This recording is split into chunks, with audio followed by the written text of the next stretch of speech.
नमस्कार दोस्तों। हम पिछले वीडियो से का अगला पार्ट बनाएंगे जिसमें हम जो आपकी यूनिट 5वीं है जिसमें लोक कल्याणकारी राज्य से शुरू हुआ है वहाँ से पढ़ना शुरू करेंगे। आपको मैं पहले भी बोला कि कोई भी जो टॉपिक है आप उसको तोड़िए। जैसे लोक कल्याणकारी राज्य, अब आप तोड़िए। जैसे लोक, लोक का अर्थ होता है जनता। जैसे हम लोग पढ़ते भी हैं कि लोकतंत्र मतलब जनता का तंत्र। तो जनता का कल्याण मतलब भला करना, कल्याण करने वाला राज्य। लोक कल्याणकारी राज्य वो राज्य है जो जनता का भला करता है, जनता का कल्याण करता है। जैसे आप चाणक्य का नाम सुने होंगे, कौटिल्य का। उन्होंने कहा कि राज प्रजा का हित ही राजा का हित है और प्रजा का सुख ही राजा का सुख है। मतलब जो प्रजा का हित है उसी से राजा का हित है, जो प्रजा का सुख है उसी से राजा का सुख है। ये लोक कल्याणकारी राज्य की जो प्रारंभिक विचारधारा है हमको इस श्लोक से भी मिल सकती है। इसके अंतर्गत अगर आपको सवाल लिखना हो तो आप पहले बताएंगे कि इसका उदय क्यों हुआ, इस राज्य की विशेषताएं क्या हैं, ये आखिर करता क्या है। निगेटिव का अर्थ है कि इसकी आलोचनाएं क्या हैं और उपलब्धियां क्या हैं। तो सबसे पहले हम देखेंगे कि लोक कल्याणकारी राज्य का उदय क्यों हुआ। लोक कल्याणकारी राज्य के उदय के लिए हमको दो विचारधाराएं जो आपको बाकी जगह भी काम आएंगी। पहली विचारधारा है उदारवाद। उदारवाद में आपको बताया था। उदारवाद में आपको ये समझना है कि जो पहले उदारवाद था उसको बोलते हैं शास्त्रीय उदारवाद, और फिर जो उदारवाद आया वो है कल्याणकारी उदारवाद। शास्त्रीय उदारवाद पुराना उदारवाद है। ये बोलता है, आपको अगर मैं उदाहरण से समझाऊं तो शास्त्रीय उदारवाद बोलता है जो डार्विन का सिद्धांत है, सर्वाइवल ऑफ द फिटेस्ट। राज्य अगर हम ऐसा समझे तो एक राज्य है और जनता है। तो राज्य को जनता से कोई मतलब नहीं है। राज्य बस ये देखेगा कि आपके ऊपर आक्रमण ना हो, राज्य बस ये देखेगा कि आपके घर चोरी ना हो, डाका ना डले। इसके अलावा आपकी सुविधाओं से राज्य को कोई लेना देना नहीं है। राज्य बस आपकी जो बेसिक ज़रूरतें हैं उसका ध्यान रखेगा। बेसिक, आपके घर चोरी ना हो, डाका ना डले, बाहर से आक्रमण ना हो, मतलब राज्य सेना रखेगा। और लेकिन आपके कल्याण के लिए राज्य कुछ नहीं करेगा। वही वाली बात है कि जो योग्य है, जो ठीक है, वो जिंदा रहेगा, जो नहीं है वो मर जाएगा। मतलब राज्य को उससे कोई लेना देना नहीं कि आप जिंदा हैं मर जाएं। ये शास्त्रीय उदारवाद था। उसके बाद जो दूसरा उदारवाद आया उसको बोलते हैं कल्याणकारी उदारवाद। शास्त्रीय उदारवाद में दिक्कत क्या थी कि राज्य लोगों का भला ही नहीं करता था, ना राज्य लोगों को शिक्षा देता था, ना स्वास्थ्य देता था। तो लोगों की स्थिति बहुत खराब हो गई। आप ये समझिए कि उस समय, यहीं से अगर आप कहानी समझेंगे तो एक औद्योगिक क्रांति हुई, मतलब बड़े बड़े कारखाने लग गए। उसमें कुछ लोग थे जो पूंजीपति थे, पूंजीपति या मालिक जो थे, जो कारखानों के मालिक थे, और बाकी सब हो गए मजदूर। मजदूर तो ज़्यादा रहेंगे। आपको मैं पहले भी बताया था कि ये करीब 100 में 1% थे और ये 99% थे। तो ये पूंजीपति मजदूरों का शोषण करते थे। मजदूरों की स्थिति ऐसी थी कि वो झुग्गी झोपड़ी में रहते थे, दिन के 16-16 घंटे काम करते थे, उनको सातों दिन काम कराया जाता था, छुट्टी नहीं रहती थी और कोई सुविधाएं नहीं थी। मजदूर फिर मर जाते थे, नए मजदूर आते थे, वो काम करते थे। और ये इनका वो जो खून चूसने वाली बात आप सुने होंगे, वैसा होता था कि पूंजीपति मजदूरों का शोषण करते थे। इनके पास 99% संपत्ति थी और इनके पास 1% संपत्ति थी। तो इन्हीं के विरोध में एक विचारक आए जिनका नाम था कार्ल मार्क्स। कार्ल मार्क्स बोले कि दुनिया के मजदूर एक हो जाओ, वैसे भी तुम्हारी जिंदगी गंदी ही है, तुम्हारे पास खोने के लिए कुछ नहीं है, वैसे भी जानवरों जैसे रह रहे, तुम्हारे पास खोने के लिए कुछ नहीं है और पाने के लिए सारा जहां है। तो तुम सब एक हो और ये जितने मालिक है ना, इनको खूनी क्रांति कर दो इनके खिलाफ और इनको ख़त्म कर दो। जब आप इनको ख़त्म कर दोगे तो फिर मजदूरों का शासन आ जाएगा। अब देखिए, ऐसी विचारधारा आई तो फिर जो उदारवाद था, जो मैं आपको बताया कि जो शास्त्रीय उदारवाद था, शास्त्रीय उदारवाद डरेगा ना। वो बोलेगा कि हम केवल बाहर से रक्षा कर रहे हैं, इनके हित के लिए तो कोई काम नहीं कर रहे हैं। और अगर इनके लिए काम नहीं करेंगे तो ये हम ही को मार डालेंगे। तो शास्त्रीय उदारवाद से फिर जो नया उदारवाद आया उसको बोलते हैं कल्याणकारी उदारवाद। तो आप ये भी बोल सकते हैं कि इनकी मजबूरी थी, जब इनको समझ में आया कि अगर हम लोगों का भला नहीं करेंगे तो लोग हम ही को ख़त्म कर देंगे, तो फिर इनको लगा कि नहीं, हमारे पास इतना सारा पैसा है तो थोड़े से पैसे से इनको शिक्षा दे देते हैं, खाना दे देते हैं, स्वास्थ्य दे देते हैं, इनका कल्याण कर देते हैं। इनका कल्याण कर देंगे तो फिर ये हमारे खिलाफ कुछ नहीं करेंगे। तो ये शास्त्रीय उदारवाद के उदय का कारण है कि समाजवाद का प्रभाव। एक कारण और है जिसको बोलते हैं लोकतंत्र।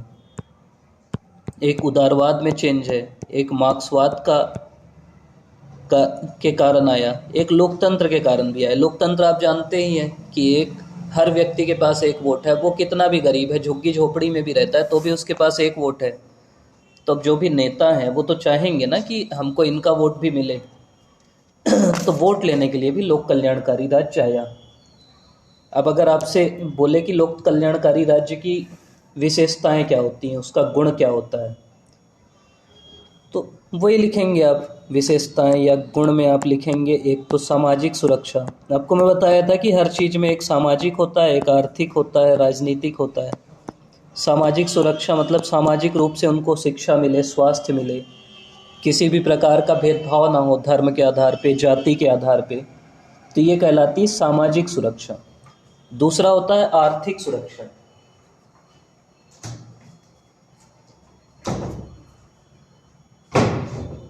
आर्थिक सुरक्षा से ऐसा होता है कि व्यक्ति को कार्य का अधिकार मिले, रोजगार का अधिकार मिले। मतलब आप ही सोचिए ना कि आपको आर्थिक क्या सुरक्षा चाहिए। अगर आप अपने ऊपर लेंगे, आपको रोजगार मिले। दूसरा क्या है कि वेतन मिले, कम से कम न्यूनतम वेतन तो मिले। इसके अलावा समानता हो, एक न्यूनतम जीवन स्तर आपको मिले। सामाजिक, आर्थिक, तीसरा आपको मैं बताया था राजनीतिक। तो राजनीतिक सुरक्षा भी होना चाहिए। एक तो लोकतंत्र होना चाहिए जिससे आप अपने शासक खुद चुन सकें, तानाशाही ना हो। दूसरा नागरिक स्वतंत्रताएं मिलनी चाहिए आपको। और इसके कारण क्या है कि राज्य के कार्य क्षेत्र में वृद्धि हुई, राज्य के कार्य बढ़े। सीधी सी बात है, समझिए कि पहले राज्य केवल बोलता था कि हम केवल आपकी बाहर से रक्षा करेंगे, अंदर चोरी डकैती से रक्षा करेंगे। अब राज्य आपको शिक्षा भी दे रहा है, स्वास्थ्य भी दे रहा है। मतलब ये बोला जाता है कि लोक कल्याणकारी राज्य में व्यक्ति के जन्म से लेके मृत्यु तक सारे काम राज्य करता है। इसी को अगर आप कार्य देखेंगे लोक कल्याणकारी राज्य के कार्य, तो ये बोला जाता है कि व्यक्ति जब बच्चा रहता है ना, मान लीजिए बच्चा है और ये बड़े होते जा रहा है और ये बुजुर्ग हो गया, तो जन्म से लेके मतलब व्यक्ति जन्म से पहले भी माता के लिए राज्य सुविधाएं देता है। फिर जन्म होता है तो आपको अच्छे से जन्म हो इसके लिए सुविधाएं देता है। फिर आंगनबाड़ी में आपको पोषण देता है राज्य। थोड़ा और बड़े होते हैं तो शिक्षा देता है, और बड़े होते हैं तो शिक्षा के साथ ही आपको भोजन देता है, घर में आपको पोषण देता है, पीडीएस आप सुने होंगे। और बड़े होते हैं तो अगर आपकी तबीयत खराब हुई तो स्वास्थ्य देता है, स्कॉलरशिप देता है। तो ये सब काम जो है वो राज्य करेगा। आपको बैंकिंग सुविधाएं देगा, कृषि के लिए काम करेगा, रोजगार के लिए काम करेगा। तो ये सब काम राज्य करता है। तो अगर आपसे कार्य पूछा जाए राज्य क्या क्या कार्य करता है, तो आप जो आप देखते हैं ना कि सरकार क्या करती है वो सब आप लिख सकते हैं, इसमें कोई गलत नहीं। पहला तो वही नॉर्मल कार्य है जो था कि आंतरिक और बाह्य सुरक्षा। अब पाकिस्तान अगर आक्रमण करेगा तो राज्य आपको बचाएगा ना। दूसरा कार्य आप देख सकते हैं कि शिक्षा के लिए करेगा। तीसरा आप बोल सकते हैं स्वास्थ्य के लिए करेगा। चौथा आप बोल सकते हैं आपके आवास में करेगा, घर देगा। रोटी कपड़ा मकान वाली बात होती है। फिर रोटी देगा मतलब कि आपको भोजन देगा। इसके अलावा राज्य जो आपके सेक्टर हैं, जैसे कृषि में सुधार के लिए कार्य करेगा, उद्योग में सुधार के लिए कार्य करेगा, सेवा के लिए कार्य करेगा। इसके अलावा राज्य आपके आर्थिक सुरक्षा के लिए कार्य करेगा, आपको रोजगार देगा। तो ये सब जो काम है वो राज्य के कार्य हैं। आपको स्वतंत्रता देगा, जो इससे पहले आप पढ़े हैं ना उसी को यूज़ करना है। समानता देगा, अधिकार देगा। तो ये लोक कल्याणकारी राज्य के कार्य हैं, आपको ये समझना है। इसके बाद फिर आलोचना भी की जाती है इसकी। आलोचना आप वही कर सकते हैं कि इसके कारण क्या है कि राज्य के कार्य बहुत ज़्यादा बढ़ जाते हैं, नौकरशाही आ जाती है, हर जगह अधिकारियों का रोल आ जाता है, धन का फालतू अपव्यय होता है, राज्य के पास बहुत ज़्यादा शक्ति आ जाती है, अस्पष्ट धारणा है। और उसके बाद आप उपलब्धियां भी बता सकते हैं। उपलब्धियां मतलब कि क्या इसकी उपलब्धियां हैं। उपलब्धियों में आप वही बताएंगे कि इससे सही में जीवन स्तर में वृद्धि हुई है। आप भारत की स्वतंत्रता के समय देखें कि जीवन प्रत्याशा बहुत कम थी, अब वो दुगनी हो गई है, साक्षरता दर बढ़ गई है, जो शिशु मृत्यु दर है वो कम हुई है, मातृ मृत्यु दर कम हुई है, जनता में जागरूकता आई है, शांति व्यवस्था आई है। तो ये सब लोक कल्याणकारी राज्य की उपलब्धियां हैं। जो भी आप आसपास देखते हैं उसके आधार पे आपको बताना है। दूसरा जो टॉपिक है वो है आपका राजनीतिक दल। ये इसी से जुड़ा हुआ टॉपिक है। राजनीतिक दल तो आप जानते ही हैं, इसको बहुत समझाने की ज़रूरत है नहीं। राजनीतिक दल ऐसे हैं जिनका एक अपना संगठन होता है, अपना विचार होता है, और उसके आधार पे वो लोगों को जोड़ते हैं। जैसे एडमंड बर्क हैं, वो बोले कि राजनीतिक दल मनुष्यों के वो संगठन है जो किसी एक सिद्धांत पर सहमत होते हैं, जिसके द्वारा राष्ट्रीय हित को संपन्न किया जाता है। तो ये राजनीतिक दल हैं।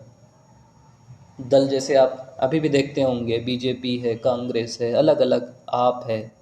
तो ये राजनीतिक दल हैं, इनकी एक विचारधारा है, एक संगठन है, एक नेतृत्व है, उसके आधार पे वो काम करते हैं, सरकार बनाते हैं। दल का अगर प्रकार आपको देखना है तो ये तो और सिंपल है। अगर किसी देश में केवल एक दल है तो उसको बोलेंगे एक दलीय प्रणाली। जैसे चीन है, चीन में केवल एक पार्टी। जहाँ दो दल हैं उसको बोलेंगे द्विदलीय प्रणाली। जैसे अमेरिका, ब्रिटेन में दो दल हैं।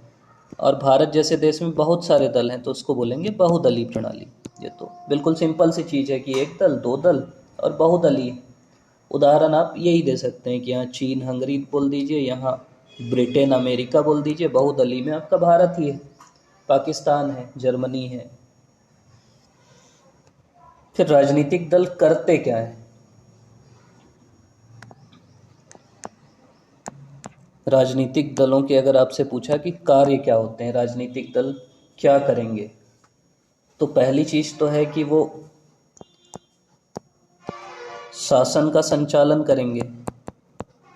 राजनीतिक दल ही तो है ना जो सरकार चलाते हैं, उन्हीं से प्रधानमंत्री होते हैं, मुख्यमंत्री होते हैं, मतलब शासन करेंगे राजनीतिक दल। जो विपक्ष में होंगे वो शासन की आलोचना करेंगे। एक दल है जो सरकार में रहेगा, वो शासन करेगा, और जो सरकार के खिलाफ रहेगा वो उसकी आलोचना करेगा। चुनाव राजनीतिक दलों के आधार पे ही लड़ा जाता है, तो चुनाव भी होंगे उनके। इसके अलावा सार्वजनिक जो नीति हैं, जो संसद में विधायिका में राजनीतिक दल ही बैठते हैं तो वो नीति बनाएंगे। एक मध्यस्थ भी बोल सकते हैं कि ये राज्य है और ये जनता है, मान लीजिए, तो इन दोनों के बीच में राजनीतिक दल मध्यस्थ का काम करते हैं, जनता को प्रशिक्षण भी देते हैं। इसके अलावा सांस्कृतिक सामाजिक कार्य भी करते हैं कि जाति व्यवस्था में सुधार के लिए कार्य करेंगे, महिलाओं के लिए कार्य करेंगे। तो ये सब कार्य भी राजनीतिक दल करते हैं। इसके अलावा लोगों को सदस्य बनाते हैं कि हमारी पार्टी से जुड़िए, सभा करते हैं, चंदा लेते हैं। तो ये सब राजनीतिक दल के कार्य हैं। ये आप अपने मन से भी लिख सकते हैं। आपको जो दिख रहा है ना कि राजनीतिक दल ये करते हैं, आप वो भी कर सकते हैं। सामाजिक कार्य भी करते हैं, आपकी आर्थिक उन्नति के लिए भी कार्य करते हैं, क्योंकि उनको वोट चाहिए तो वो हर चीज़ करते हैं, आंदोलन भी करते हैं। अगला जो टॉपिक है वो है दबाव समूह। देखिए बेसिक अंतर समझिए। अब एक अभी हम पढ़े राजनीतिक दल, अब अगला पढ़ रहे हैं दबाव समूह। ये भी आप फिर से संधि विच्छेद कीजिए। ऐसा समूह जो दबाव डालता है। तो अब दबाव कौन डालेगा, किसके ऊपर डालेगा? तो ये समूह क्या है? सरकार के ऊपर, राज्य के ऊपर दबाव डालते हैं। किस लिए दबाव डालेंगे? अपने आर्थिक, राजनीतिक, सामाजिक हित को मनवाने के लिए सरकार के ऊपर दबाव डालने वाले समूह को दबाव समूह बोलते हैं। तो आपको ये सीधा सीधा समझना है। इसी को हित समूह करके भी सवाल आ सकता है। तो वही है कि दबाव समूह, इनके हित एक होते हैं तो इसलिए इनको हित समूह भी बोलते हैं। और अगर इनकी आपको अगर विशेषताएं बोले, अर्थ तो यही है कि जो सरकार पे दबाव डालते हैं वो दबाव समूह है। अब इनकी अगर आपसे बोला कि इनकी विशेषताएं क्या हैं, तो देखिए, एक होता है राजनीतिक दल जो विरोध तो करता है लेकिन वो सरकार में आ जाता है। दबाव समूह ऐसे लोग हैं जो केवल आंदोलन करते हैं, उनकी कोई इच्छा नहीं रहती कि वो सरकार में भाग ले, मतलब वो पार्टी नहीं रहती। दबाव समूह देखिए, एक होती है राजनीतिक दल जो अभी हम लोग पढ़े। राजनीतिक दल भी दबाव डालता है लेकिन इसका उद्देश्य होता है सरकार में शामिल होना, सत्ता हासिल करना। दबाव समूह को सत्ता नहीं चाहिए, सरकार नहीं चाहिए, बस वो बाहर से दबाव डालेंगे। आपको ये बेसिक डिफरेंस समझना है, मतलब उनको शासन में अधिकार की कोई इच्छा नहीं रहती।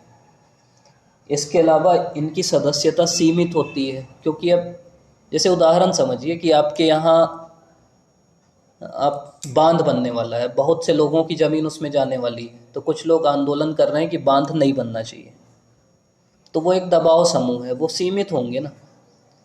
आपके यहाँ सड़क जाने वाली है, आप नहीं चाहते कि सड़क बने, आपका घर भी जा रहा है, तो आप फिर जिनको जिनको उससे दिक्कत है वो सदस्यता लेंगे और सरकार के ऊपर दबाव बनाएंगे कि यहाँ से सड़क मत बनाइए या यहाँ बांध मत बनाइए। तो इसको बोलते हैं दबाव समूह। तो वो सीमित होगी उनकी सदस्यता। और अब बांध ना बनाओ वाली बात है ना, उनकी उनकी बात मान लेंगे तो ख़त्म हो जाएंगे, मतलब वो बहुत लंबे समय तक भी नहीं रहते और उनकी कोई इच्छा भी नहीं रहती कि वो पार्टी बनाए, मतलब वो राजनीतिक संगठन भी नहीं है। और इनका उद्देश्य भी सीमित होता है, जैसे आपको मैं बताया कि जैसे बांध ना बने, बस इतना उद्देश्य है उनका, तो सीमित उद्देश्य है।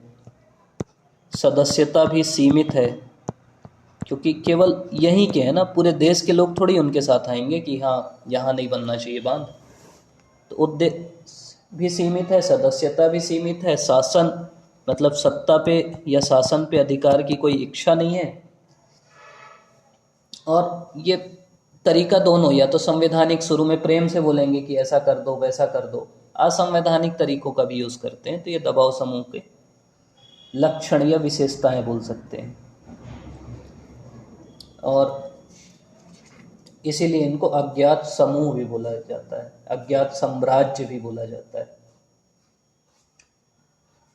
और इनके जो तरीके हैं, ये क्या करेंगे, तो गोष्ठियाँ करेंगे, मनोरंजन, मतलब वो जो होता है कि स्टेज में मनोरंजन से, नाटक से अपनी बात का प्रचार करेंगे, लॉबिंग करेंगे, प्रदर्शन करेंगे, आंदोलन करेंगे। कुछ नहीं होगा तो फिर कोर्ट के पास चल देंगे कि हमारी बात नहीं मानी जा रही। तो ये आपको समझना है। अगर इसकी आलोचना आपको करना है तो एक तो संकीर्ण है, भ्रष्टाचार भी होता है, प्रजातांत्रिक भी नहीं है। तो ये आपको समझना है कि ये दबाव समूह है। इनका अगर आपको प्रकार लिखना है तो फिर से वही चीज़ मैं बोला कि प्रकार देखिए वही किसी का भी करना है। एक राजनीतिक होगा जो राजनीतिक मांग रखेंगे, एक आर्थिक होगा जो आर्थिक मांग रखेंगे, एक सामाजिक होगा जो समूह सामाजिक मांग रखेंगे।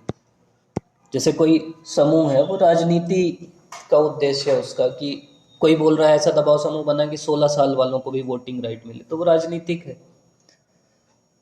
आर्थिक, जो आर्थिक मांग करते हैं, जैसे मजदूर लोग कोई कर रहे हैं। सामाजिक में भी अलग अलग हो सकते हैं, जैसे सामाजिक में क्या है कि धर्म के आधार पे कोई धर्म वाले दबाव समूह बना लिए, जाति संगठन भी होते हैं तो जाति के आधार पे बना लिए, भाषा के आधार पे भी बना सकते हैं तो भाषा के आधार पे बना लिए, क्षेत्र के आधार पे भी बना सकते हैं कि हम उत्तर भारत के हैं, हम दक्षिण भारत के हैं, तो क्षेत्र के आधार पे भी बना सकते हैं। तरीका क्या है, शुरू में ना वो प्रचार प्रसार करेंगे, फिर आंदोलन करेंगे शांति से, फिर भी नहीं मानी जाएगी तो फिर आप सुनते होंगे ना कि तोड़फोड़ करते हैं, जला देते हैं, तो वो आखिरी तरीका है उनका। तो ये दबाव समूह। उसके बाद फिर अगला जो टॉपिक है उसको बोलते हैं सामाजिक परिवर्तन। सामाजिक परिवर्तन भी नाम से ही आपको पता है कि समाज में होने वाला परिवर्तन सामाजिक परिवर्तन है। मतलब ऐसा परिवर्तन जो समाज में होता है वो सामाजिक परिवर्तन है, जो समाज के ढांचे को बदल। जैसे आपको समझना है तो पहले एक सती प्रथा थी। सती प्रथा तो आप लोग जानते हैं ना कि पति की अगर मृत्यु हो जाती थी तो महिला को साथ में जिंदा जला देते थे, उनकी पत्नी को। बहुत अमानवीय प्रथा थी, सामाजिक ढांचा खराब था, लोगों ने उसका विरोध किया जो जरूरी भी था और सती प्रथा खत्म हो गई। तो समाज में परिवर्तन आया ना। पहले महिलाओं को मताधिकार नहीं था, वो समाज का एक ढांचा था। धीरे से लोगों में चेतना आई और महिलाओं को मताधिकार मिल गया। पहले अस्पृश्यता थी, छुआछूत था, अब धीरे धीरे ये खत्म हो रहा है। तो ये समाज में जो परिवर्तन आ रहा है वो सामाजिक परिवर्तन है, आपको सीधा सीधा ये समझना है। मतलब सामाजिक ढांचे में परिवर्तन सामाजिक परिवर्तन है। मैं कई बार पेज बोले कि सामाजिक संबंधों में होने वाला परिवर्तन सामाजिक परिवर्तन है, तो आप इसको अलग अलग तरीके से लिख सकते हो। फिर सामाजिक परिवर्तन की अगर आपसे पूछा कि विशेषताएं क्या होती हैं, कि आप किसको किसको सामाजिक परिवर्तन बोलेंगे, तो पहली विशेषता तो यही है कि सामाजिक परिवर्तन है तो समाज में होना चाहिए, मतलब इसकी प्रकृति सामाजिक होगी। सीधी सी बात है, सामाजिक परिवर्तन है तो सामाजिक होगी। दूसरा ना, सामाजिक परिवर्तन सार्वभौमिक होता है। इसका मतलब समझिए, सार्वभौमिक मतलब होता है यूनिवर्सल, कि सामाजिक परिवर्तन होगा ही। जैसे महिलाओं की स्थिति सुधर रही, भारत में जल्दी सुधर गई, भारत से पहले अमेरिका में सुधर गई, हो सकता है जो सऊदी अरब है वहाँ बाद में सुधरेगी। तो भले कहीं तेजी से सुधर जाए, कहीं धीरे धीरे सुधरे, लेकिन सार्वभौमिक है, वो तो होगा। तो ये सामाजिक परिवर्तन सार्वभौमिक है। और तीसरा, इसी से आप समझ सकते हैं कि अनिवार्य है, जरूरी है, क्योंकि अगर सामाजिक परिवर्तन नहीं होगा तो फिर समाज बढ़ेगा भी नहीं। बस ये है कि गति जो है इसकी वो असमान हो सकती है। वही बात कि जैसे अमेरिका है, अमेरिका में महिलाएं ज़्यादा स्वतंत्र हैं। पहले तो सब आदि मानव ही रहे होंगे, अमेरिका जैसे देश में महिलाओं को ज़्यादा स्वतंत्रता मिल गई। अगर भारत और अमेरिका में आप तुलना करेंगे तो भारत में अमेरिका की तुलना में कम है, क्योंकि गति असमान है परिवर्तन की। लेकिन भारत और सऊदी अरब में तुलना करेंगे तो भारत में ज़्यादा स्वतंत्रता है, वहाँ तो महिलाएं गाड़ी नहीं चला सकती। और एक है कि जटिल है, जटिल मतलब कि आप बता नहीं सकते ऐसे कि क्या सामाजिक परिवर्तन होगा, सामाजिक मूल्य हैं, मतलब कि इसी को बोल सकते हैं कि भविष्यवाणी नहीं कर सकते। होगा ये तो पता है, लेकिन अभी बैठ के आपको बोला जाए कि आगे समाज में क्या परिवर्तन होगा तो आप भविष्यवाणी नहीं कर सकते। वो धीमी गति से होता है, कभी तेजी से हो जाता है, कभी सीधा होता है, कभी घूम के आ जाता है, कुछ भी होता है। सामाजिक परिवर्तन का अलग अलग, इसी का पूछ भी सकता है कि सिद्धांत कौन कौन से हैं। सिद्धांत में एक उदारवादी सिद्धांत है। उदारवादी सिद्धांतकार ये बोलते हैं कि सामाजिक परिवर्तन जरूरी है। वो मानव की विवेकशीलता को मानते हैं कि मनुष्य क्योंकि विवेकशील है, रेशनल है, तार्किक है, तो सामाजिक परिवर्तन उस हिसाब से मानव करते रहता है। दूसरा मार्क्सवादी सिद्धांत है। मार्क्सवाद आपको मैं बताया था, ये बोलता है कि समाज में दो वर्ग होते हैं, एक वर्ग है अमीर, एक वर्ग है गरीब। गरीब अमीर को मार डालेगा और उसके बाद फिर समाज में परिवर्तन आ जाएगा। मार्क्स का वही है। तो सामाजिक परिवर्तन का फिर अलग अलग विद्वान है, जैसे स्पेंगलर है, टैनबी है, सोरोकिन है। एक सिद्धांत इसका चक्री भी है। चक्री ये बोलता है कि जैसे सामाजिक परिवर्तन यहाँ से शुरू हुआ, फिर यहाँ परिवर्तन होगा, फिर यहाँ होगा, फिर घूम के फिर यहीं आ जाएगा। मतलब समाज एक चक्र की तरह घूमता है, जो परिवर्तन है वो चक्र की तरह है। अगला टॉपिक जो है वो है आपका नारीवाद। फेमिनिज्म भी बोलते हैं इसको। नारीवाद का अर्थ तो आपको पता ही है, नारी धनवाद, मतलब महिलाओं, आपको पता है ना कि असमानता होती है महिला और पुरुष में। और अभी आप बोलें कि क्या असमानता, अभी भी है और पहले तो और ज़्यादा थी। तो महिला और पुरुष में जो असमानता है उसको समानता में स्थापित करने के लिए, मतलब असमानता को कम करने के लिए जो एक आंदोलन आया उसको नारीवाद बोलते हैं। महिलाएं बोलती हैं कि हमको भी, मतलब लिंग के आधार पे कोई असमानता नहीं होनी चाहिए, तो सब इंसान हैं। जैसे आपको एक चिंतक बताता हूँ, उनका नाम है सिमोन द बोवा। वो बताएं कि महिला जो है वो पैदा नहीं होती बल्कि बनाई जाती हैं। वो बोलती हैं कि जब आप अगर एक लड़का है और एक लड़की है, वो दोनों पैदा हुए और आप दोनों उनको डाल दीजिए किसी द्वीप में जहाँ और कोई नहीं रहता, तो ना दोनों के व्यवहार में बहुत ज़्यादा अंतर नहीं आएगा कि ये लड़का है ये लड़की है, आपको नहीं पता चलेगा। लेकिन क्या होता है कि जब वो समाज में आती हैं तो आपको भी पता होगा, आप देखते हैं समाज में बताया जाता है कि अगर कोई महिला है तो उसको बोला जाता है तुम लड़की हो तो तुमको ऐसा करना है, तुम लड़की हो तो तुमको शर्माना है, तुम लड़की हो तो तुमको रोना है, तुम लड़की हो तो तुमको बाहर नहीं जाना है। तो सिमोन द बोवा बोलती हैं कि वो पैदा हुई तो ऐसी नहीं थी अलग पुरुषों से, लेकिन उसको समाज सिखा देता है कि तुम क्योंकि लड़की हो तो तुमको ऐसा करना है, तुम लड़की हो तो तुमको ऐसा करना है, तुम लड़की हो तो रात को नहीं जाना है, तुम लड़की हो तो तुम कमज़ोर हो, लड़का अगर रोया तो बोलेंगे तुम लड़की की तरह रो रहे। तो ये समाज आपको सिखाता है कि आप लड़की हो इसलिए आप कम हो, आपकी बुद्धि कम है।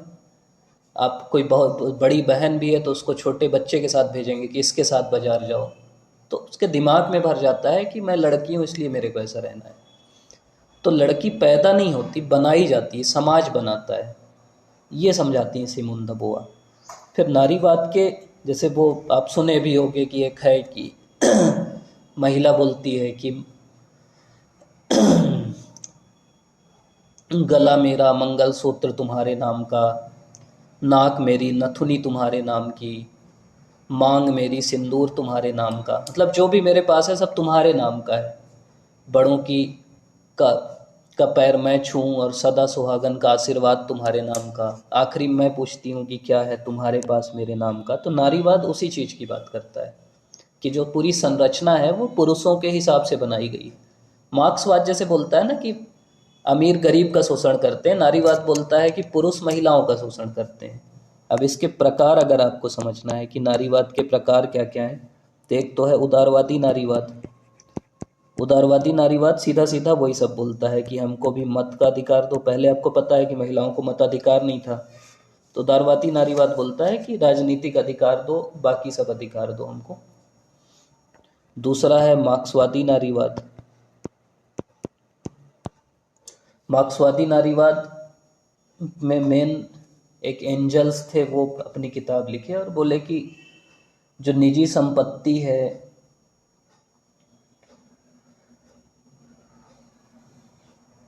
उसमें क्या होता है कि नारी के जो श्रम है, जैसे नारी करती है ना, बच्चों का पालन पोषण करती है, पारिवारिक कार्य करती है, उसका विनिमय मूल्य नहीं है। मतलब उसका भुगतान जो है, महिलाएं जो घर में काम करती हैं उनको उसका पैसा नहीं मिलता, लेकिन पुरुष जब बाहर जाके नौकरी करता है तो पैसा मिलता है। इसीलिए महिलाएं जो हैं पुरुषों के ऊपर निर्भर हो जाती हैं। मतलब मार्क्सवाद हर चीज़ को आर्थिक जोड़ता है कि महिलाओं के पास क्योंकि पैसा नहीं है इसलिए वो पुरुषों की गुलाम है। एक और है जिसको उग्र नारीवाद बोलते हैं। जैसे उदारवादी नारीवाद बोलता है कि उसी व्यवस्था में हमको चाहिए सुधार। उग्र नारीवाद आक्रोश करता है, बोलता है कि पुरुष के कारण ही, परिवार के कारण ही महिलाओं की स्थिति खराब है। तो बोलता है कि उग्र नारीवाद की हम जैसे कुछ तो इसमें बोलते हैं हम एक अलग द्वीप बना लेते हैं, अलग द्वीप में चलते हैं जहाँ केवल महिलाएं रहेंगी, हमको पुरुषों की ज़रूरत ही नहीं। तो ये उग्र नारीवाद है। तो आपको ये समझना है नारीवाद का। फिर अगला टॉपिक आपका है राष्ट्रवाद। ये तो साधारण टॉपिक है, आप सुनते भी होंगे। राष्ट्रवाद का अर्थ होता है, फिर से संधि विच्छेद करिए, कि राष्ट्रधनवाद। राष्ट्र मतलब कि जहाँ जाति, धर्म, भाषा, संस्कृति, परंपरा, इनकी एक एकता होती सांस्कृतिक रूप से। तो उसी के लिए राष्ट्र के प्रति एक गौरव की भावना राष्ट्रवाद है, वो जरूरी भी है। आपको अगर भारत से समझना है तो भारत का भी आप राष्ट्रवादी आंदोलन आप अगले पेपर में पढ़ते ही हैं कि 57 की क्रांति हुई, उसके बाद फिर हम लोग आगे बढ़े, गांधीवादी आंदोलन हुआ, गांधीवादी आंदोलन के बाद फिर भारत एक राष्ट्र के रूप में 565 रियासत थी, सरदार पटेल उनको एक किए। तो वो आपको समझना है। राष्ट्र जनरली क्या होता है, एक जातीयता पे आधारित होता है। जैसे जर्मनी में जर्मन लोग रहते हैं, वो अपने को सर्वश्रेष्ठ मानते हैं। मतलब जातीयता पे आधारित कहीं कहीं होता है। दूसरा एक निष्ठा होती है, आपके राष्ट्र के प्रति निष्ठा होती है, संविधान के प्रति निष्ठा होती है। एक होता है कि हमको आज़ाद रहना है, जैसे भारत गुलाम था तो गुलामी से आज़ादी चाहिए। राष्ट्रवाद वही तो है ना, कि आप गांधीवादी जो आंदोलन हुआ वो राष्ट्रवादी था। तो ये आपका राष्ट्रवाद है। किस किस आधार पे हो सकता है, तो ये आपको पता ही है, धर्म के आधार पे हो सकता है, भाषा के आधार पे हो सकता है, जाति एकता के आधार पे हो सकता है। जाति मतलब जैसे जर्मन एक जाति है, वो समझना है आपको। तो ये सब राष्ट्रवाद है। और भारत में फिर आपको समझना है कि भारत में राष्ट्रवाद क्यों उदय हुआ। तो भारत का एक अतीत है कि हमारी एक, बोलते हैं सोने की चिड़िया, पाश्चात्य शिक्षा आई, सामाजिक धार्मिक आंदोलन आया, तो ये सब भारत में संचार साधन आए, क्रांतिकारी आंदोलन हुआ, तो ये सब भारत में राष्ट्रवाद के उदय के कारण थे। तो आपको यहाँ से उसको लिंक करना है कि भारत में राष्ट्रवाद इसलिए उदय हुआ। फिर मैं जैसे बोला था कि पहली यूनिट हम लोग थोड़ा सा टच किए थे। आपसे पूछ सकता है कि राजनीति विज्ञान पहली यूनिट में वही रहता है, कि इसको आखिरी में इसलिए देख रहे हैं कि जब आप सब समझ जाएंगे तो आपको ये समझना ज़्यादा अच्छा वो रहता है। तो पहले तो राजनीति विज्ञान का अर्थ अगर आपको समझें तो सीधा सीधा आप दो तीन भाग में बोल सकते हैं। एक है जो बोलते हैं कि राजनीति विज्ञान राज्य का अध्ययन है। राज्य मतलब मैं आपको बता चुका हूँ कि उसमें भूमि होगी, जनसंख्या होगी, सरकार होगी और संप्रभुता होगी। तो कुछ बोले, जैसे गार्नर बोले कि राजनीति विज्ञान का प्रारंभ और अंत राज्य से है, तो ये केवल राज्य का अध्ययन बोलते हैं। दूसरे कुछ लोग हैं जो बोलते हैं राजनीति विज्ञान सरकार का अध्ययन है, क्योंकि दिखती तो सरकार ही है, राज्य तो दिखता नहीं। तो इसमें अलग अलग हैं, जैसे सीले है, लीकॉक है। तीसरे लोग बोलते हैं कि भाई बीच की बात कर लेते हैं ना, दोनों है, राज्य का भी अध्ययन है और सरकार का भी अध्ययन है। तो राजनीति विज्ञान राज्य धन सरकार का अध्ययन है। तो ये आपको समझना है। फिर अगला क्या है कि इसकी अध्ययन पद्धति क्या है। अध्ययन पद्धति का अर्थ होता है कि कैसे इसकी का अध्ययन हम करते हैं राजनीति विज्ञान का। तो एक पद्धति है जो पहले से चली आ रही है, उसको बोलते हैं परंपरागत पद्धति। परंपरागत का मतलब है कि हम जो प्राचीन काल से जिस पद्धति से हम राजनीति विज्ञान का अध्ययन कर रहे हैं वो परंपरागत है। उसमें अलग अलग है, जैसे एक पद्धति उसी में है परंपरागत में ऐतिहासिक।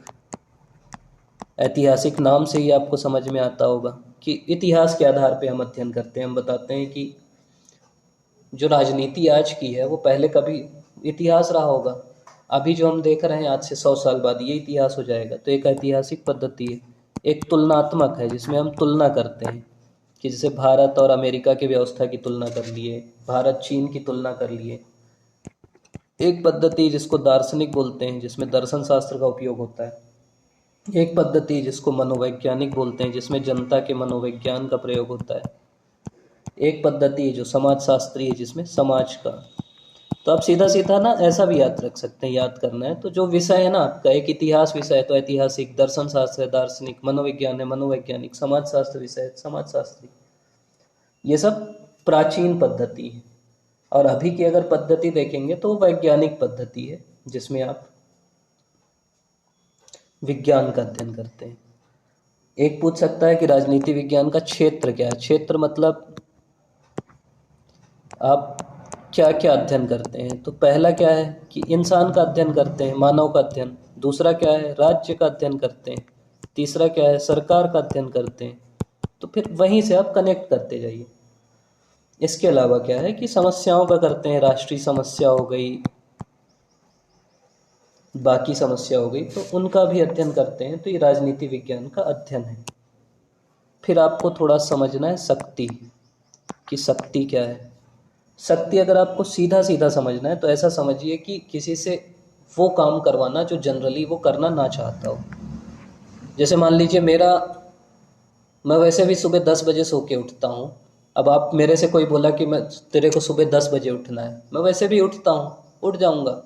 लेकिन कोई बोला कि तेरे को सुबह 4 बजे उठना है, मैं 4 बजे उठना नहीं चाहता, और उसके बाद भी अगर मेरे को उठना पड़ा तो फिर सामने वाला शक्तिशाली है, क्योंकि मेरी इच्छा के खिलाफ मेरे से कुछ करवाया।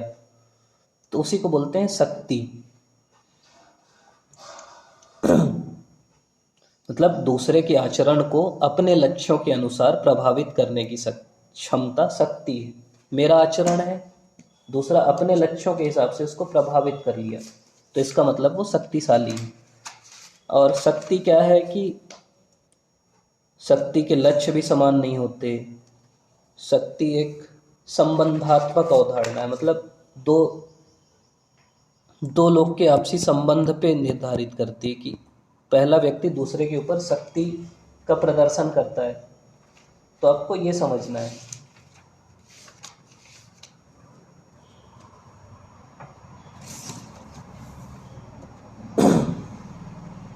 जैसे रसेल बोले कि शक्ति का अर्थ है मनचाहा प्रभाव पैदा करना। जैसा प्रभाव हम चाहते हैं ना, वैसा प्रभाव पैदा करना। शक्ति कैसे आप यूज़ करोगे? जैसे मान लो मेरे को किसी दूसरे के ऊपर शक्ति यूज़ करना है, तो पहले तो मैं क्या करूँगा, उसको समझाऊँगा। जैसे 4 बजे वाली ही बात है, मैं बोला कि भाई 4 बजे उठने से बहुत अच्छा होता है, ये होता है, तेरे को 4 बजे उठना चाहिए। समझाऊँगा, अनुनय करूँगा कि 4 बजे उठ जाना। मान लो वो नहीं माना, तो फिर मैं क्या करूँगा, पुरस्कार दूंगा। बोलूँगा कि 4 बजे उठेगा ना तो ये दूंगा तेरे को। हो सकता है मान जाए, इतना रुपए दूंगा या ये गिफ्ट दूंगा। तो भी नहीं माना तो तीसरा तरीका होता है दंड। अगर नहीं उठाना तो फिर तेरे को ये करना पड़ेगा। तो भी हो सकता है दंड के डर से कई लोग मान जाते हैं। और चौथा तरीका होता है जिसको बोलते हैं बल प्रयोग। फिर मैं बल ही प्रयोग करूँगा, जाऊँगा 4 बजे जाके पानी डाल दूंगा, उठना ही पड़ेगा। तो ये शक्ति को प्रयोग में लाने की विधियां हैं। इसके अलावा शक्ति, और देखिए एक चीज और है, एक होती है शक्ति प्लस वैधता, तो इसको बोलते हैं सत्ता। मतलब शक्ति जब आपकी वैध हो जाएगी ना, एक होती है शक्ति जैसे कोई आया आपके कान में या आपके सिर में बंदूक लगाया और बोला कि ये कर, तो मजबूरी में कर रहा हूँ ना मैं, तो वो केवल शक्ति है, वो निरंकुश शक्ति। जब तक डर है तब तक करेंगे ना, तो फिर नहीं मानेंगे।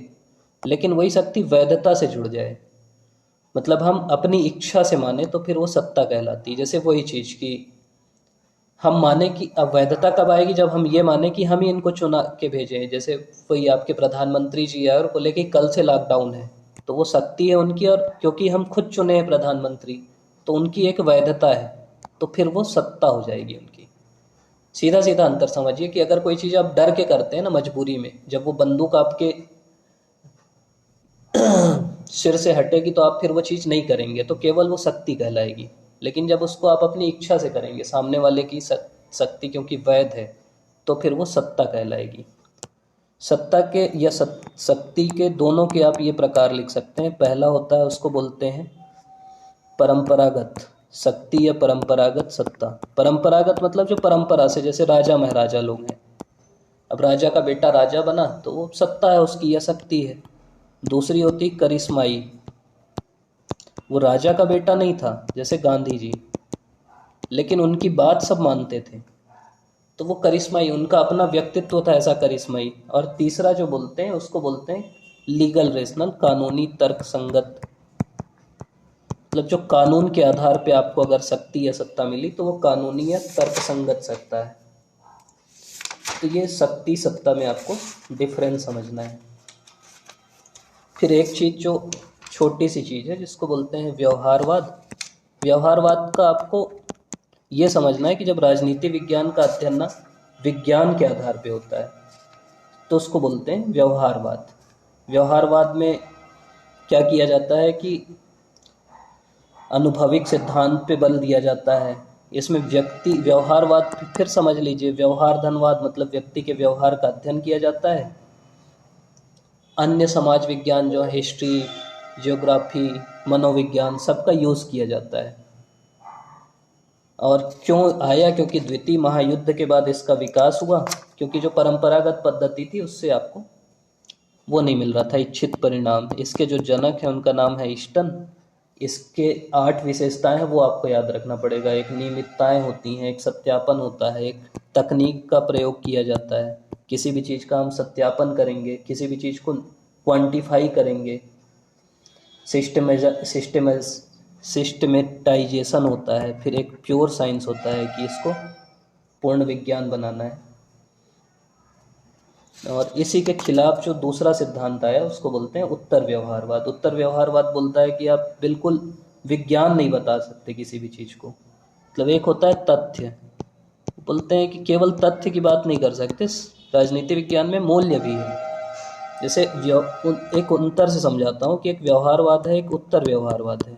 तो व्यवहारवाद ना हर चीज़ को विज्ञान के नज़रिए से देखता है, लेकिन उत्तर व्यवहारवादी बोलते हैं कि इंसान के अंदर क्या है आप ऐसे नहीं देख सकते ना, नहीं नाप सकते। जैसे आपसे कोई आज पूछा कि आप किसको वोट दोगे, अब आपके अंदर है ना वो, कोई उसको नाप नहीं सकता, कोई उसका अध्ययन नहीं कर सकता। आपका जो मन है आप वहाँ जाके कर दोगे। तो उत्तर व्यवहारवाद मनुष्य की बात करता है, मनुष्य के मूल्यों की बात करता है। तो ये बेसिक अंतर है व्यवहारवाद और उत्तर व्यवहारवाद में। दोनों का जो चिंतन दिया वो डेविड ईस्टन ने दिया है। तो ऐसा करके और आपके जो टॉपिक बचे हैं उसको हम लोग आगे करेंगे।